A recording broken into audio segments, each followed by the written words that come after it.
ये है खूबसूरत नौजवान और बदकिस्मत लड़की जिसको उसके सगे भाई ने हमला कर दिया। कैसे हुआ, क्या मामला है, सारी कहानी इन्हीं से जानते हैं। अस्सलाम वालेकुम नाज़रीन, आपका मेज़बान गौर रहमान आपकी खिदमत में हाजिर है और आप देख रहे हैं सासिल इंसानियत। आज कल मुआशरा हमारा जो है ना यूरोप को इस कदर फॉलो करता जा रहा है कि शायद यूरोप के अंदर भी इतना गंद नहीं है जितना हमारे मुआशरे के अंदर क्रिएट होता चला जा रहा है। मेरे साथ जो लड़की मौजूद है, इसका कहना है कि जो मेरे पेट में बच्चा है वो मेरे भाई का है। कैसी अजीब और दर्दनाक बात है कि एक भाई जो बहनों का मुहाफिज होता है, आज ये लड़की उसी भाई का बच्चा अपने पेट में लेके घूम रही है। क्या मामला है, क्या कहानी है, कैसे ये सब कुछ हुआ, इन्हीं से जानते हैं। अस्सलाम वालेकुम। वालेकुम अस्सलाम। जी, कैसी हैं आप? ठीक हो, आप सुनाएं। मुझे ये बताएं कि कैसे ये सब कुछ हुआ। आपने कहा जी मेरे भाई का बच्चा आपके पेट में, आपको पता नहीं चला कब हुआ, ये कैसे हुआ? बस मेरे भाई का एक दोस्त था, मतलब हम रिलेशन में थे दोनों। तो मैं उनसे मतलब कि बातचीत वगैरह करती थी, वीडियोस वगैरह हमारी आपस में बनी थी, बहुत ज़्यादा आगे तक हमारा रिलेशन चला गया था। कुछ उनके पास मेरी ऐसी वीडियोस थी जो अच्छी नहीं थी, दिखाने वाली नहीं थी, जो रिलेशन में होती हैं। लेकिन उसने ना एकदम मतलब कि सब कुछ करके आके मुझे छोड़ दिया। तो मैंने उससे कहा कि भाई आपने कितने साल का ये रिलेशन था जिसके अंदर आपने जनाब अपनी वीडियोस भी दे दी, सब कुछ किया?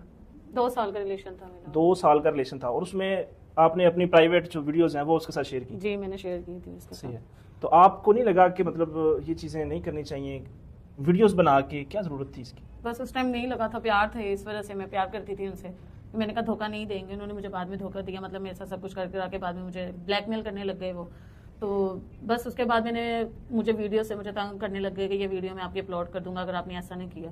मतलब ऐसा क्या था, मतलब आपके साथ उसने फिजिकल हुआ, सब कुछ होने के बावजूद आपकी वीडियोस हैं उसके पास, सब कुछ है, अब उसको ऐसा क्या हुआ कि उसने आपसे ये चीज़ डिमांड करना शुरू कर दी कि मेरे पास वीडियोस हैं और मैं ये करूँगा? क्या ऐसा डिमांड करता?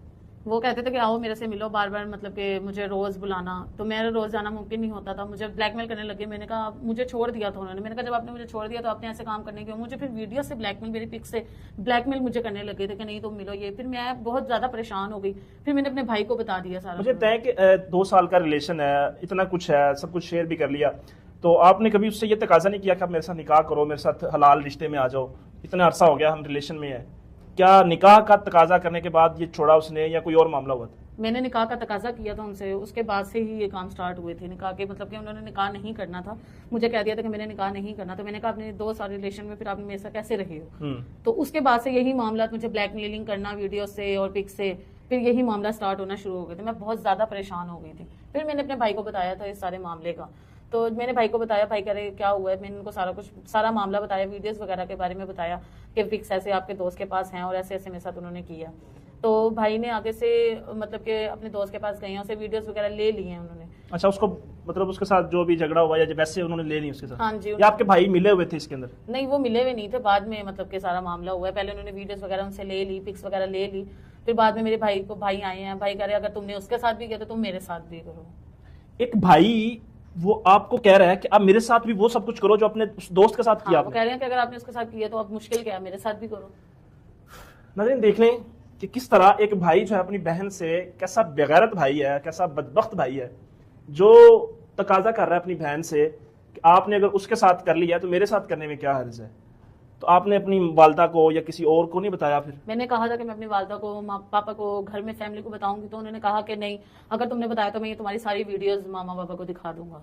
बस मुझे धमकी देने लगे, फिर मेरे साथ गलत काम करना स्टार्ट कर दिया उन्होंने। जबरदस्ती? जी, जबरदस्ती करना। मुझे वीडियोस और पिक से ब्लैकमेल मेरा भाई करना स्टार्ट हो गया। मतलब आपकी उस वक्त क्या फीलिंग थी कि आपने एक भाई को मुहाफिज समझ के उसको आपने सारी बात शेयर की और उसने आपके साथ ये सब करना शुरू कर दिया? बस उस टाइम मैं तो खुद मेरे पैरों के नीचे से जमीन निकल गई थी कि मेरा भाई मेरे से क्या कह रहा है। मुझे तो यकीन ही नहीं था कि वो मुझसे ऐसी बात भी कर सकती हैं। मैंने उनसे शेयर इसलिए किया था कि वो मेरा साथ देंगे, लेकिन वो तो उसके जैसे ही हो गए कि अपनी बहन को ब्लैकमेल करने लग गए। नाज़रीन देख लें कि किस तरह का ये भाई है, कैसा ये बदबख्त भाई है कि जिसने अपनी ही बहन को ब्लैकमेल करना शुरू कर दिया। कितना अरसा ये ब्लैकमेलिंग चलती रही, कितना अरसा बाद ये हमल हुआ और ये हमल कितने माह का है? 1-1.5 साल बाद मतलब कि ये चलता रहा है और अब ये 6 माह का हमल है मेरे पेट में।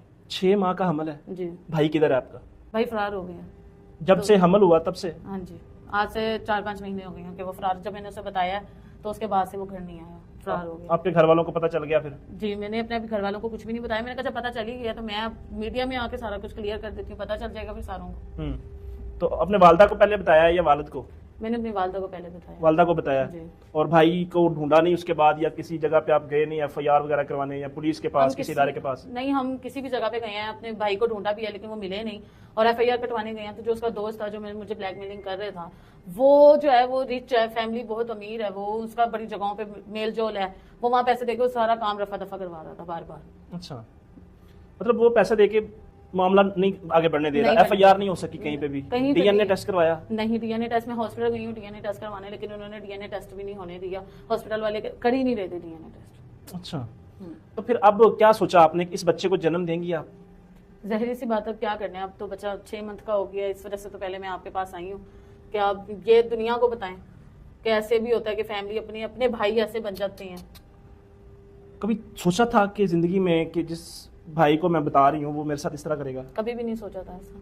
अब उसके बाद आपका भाई और दोस्त मिलके ये सारा मामला करते रहे हैं, या फिर अकेला आपका भाई ही ब्लैकमेल करता रहा और गलत काम करता रहा? भाई पहले अकेले करते रहे हैं, अब उसका जो दोस्त है उसको मेरे भाई ने पता नहीं कॉल की है क्या की है, तो वो अब इस मामले में मुझे दोबारा ब्लैकमेलिंग उन्होंने स्टार्ट कर दी है।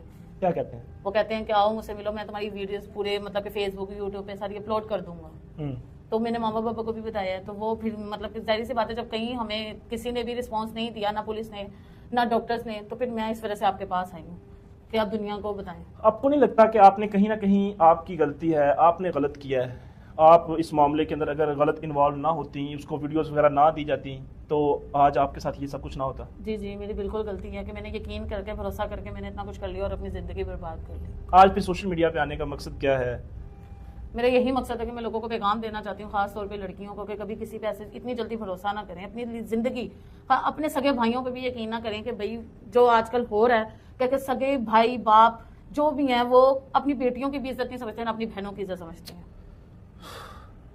जो आपने किया, जो आपने वीडियोस शेयर की, बहुत सी लड़कियां हैं जो मतलब जब रिलेशन बन जाता है उसके बाद वीडियोस अपनी शेयर करती हैं, न्यूड पिक्स शेयर करती हैं, तो ये करनी चाहिए उनको? नहीं, बिल्कुल बहुत भी से ऐसा लोग घटियापन करते हैं, वो कहते हैं जी आप तकाजा करते हैं बाकायदा कि आप हमें सेंड करें, भेजें, कोई बात नहीं है, आप तो मेरी जान है, ये है वो है।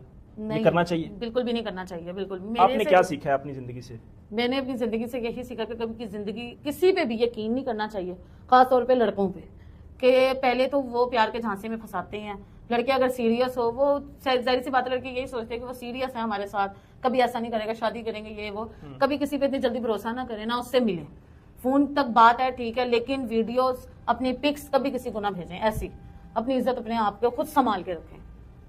तो ये जी आजकल मेरे मुआशरे के अंदर सोशल मीडिया का भी किरदार है बहुत ज़्यादा जो है ना, वो हमारे अपनी मुआशरे के अंदर जिस तरह हम लोग इंटरनेट के ऊपर आजकल, आप अगर पाकिस्तान का सर्च किया जाए ना, मेरे ख्याल दुनिया में सबसे ज़्यादा गन देखने वाला पाकिस्तानी नौजवान है।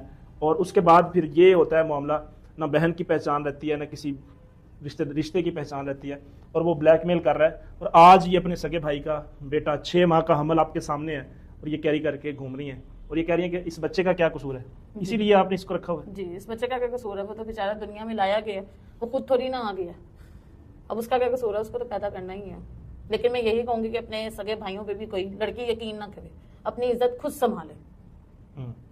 खैर, लिमिटेशन होनी चाहिए हर चीज़ में, इसीलिए अल्लाह रब्बुल इज़्ज़त ने, इस्लाम ने हमें ये, चाहे महरम रिश्ते हैं लेकिन उनमें भी एक स्पेस, एक फ़र्क रखा है, एक डिस्टेंस मेंटेन करने का जो है ना वो कहा गया है। मिलेंगे इंशाल्लाह नई स्टोरी के साथ, और अपने जितनी भी हमारी बहनें, हमारे देखने वाले हजरात जो इन चीज़ों में इन्वॉल्व हैं, वो अपनी आप खुद केयर करें। आज की वीडियो इन्होंने अपना हक समझ के इस वीडियो को ज़्यादा से ज़्यादा शेयर करें ताकि इनको इंसाफ मिल सके, और आप लोग इन चीज़ों से बचें ताकि आपकी इज्जतें महफूज रहें। मिलेंगे इंशाल्लाह नई स्टोरी के साथ, तब तक के लिए अपना ख्याल रखिए। अल्लाह निगहबान।